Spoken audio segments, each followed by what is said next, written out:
New York সিটিতে ৩৮ বছর বয়সী এরিক ডুরানকে ব্রঙ্কসের এক বিচারক সর্বোচ্চ ৯ বছর পর্যন্ত কারাদণ্ড দিয়েছেন। মাদক কারবারি ডুপ্রেকে হত্যার জন্য এ রায় ঘোষণা করা হয়। এটি গত এক দশকের মধ্যে ডিউটিরত অবস্থায় কাউকে হত্যার জন্য দোষী সাব্যস্ত হওয়া প্রথম এনওয়াইপিডি কর্মকর্তা। এনওয়াইপিডির সার্জেন্টস বেনেভোলেন্ট অ্যাসোসিয়েশনের সভাপতি দিনটিকে পুলিশদের জন্য ইতিহাসে সবচেয়ে অন্ধকার দিনগুলোর একটি হিসেবে অভিহিত করেন। তদন্তে উঠে আসে আন্ডারকভার কর্মকর্তার কাছে $20 কোকেন বিক্রি করে স্কুটারে পালাচ্ছিলেন ডুপ্রে।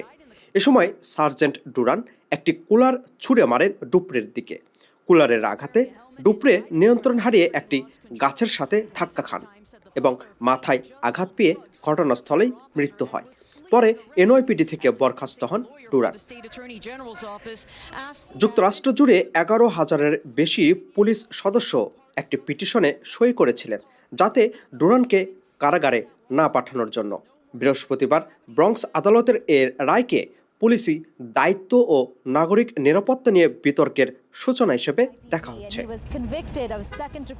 এর আগে 2016 সালে পিটার নামে আরেক পুলিশ কর্মকর্তা ডিউটির সময় নিরস্ত্র ব্যক্তিকে গুলি করে হত্যার দায়ে দোষী সাব্যস্ত হন।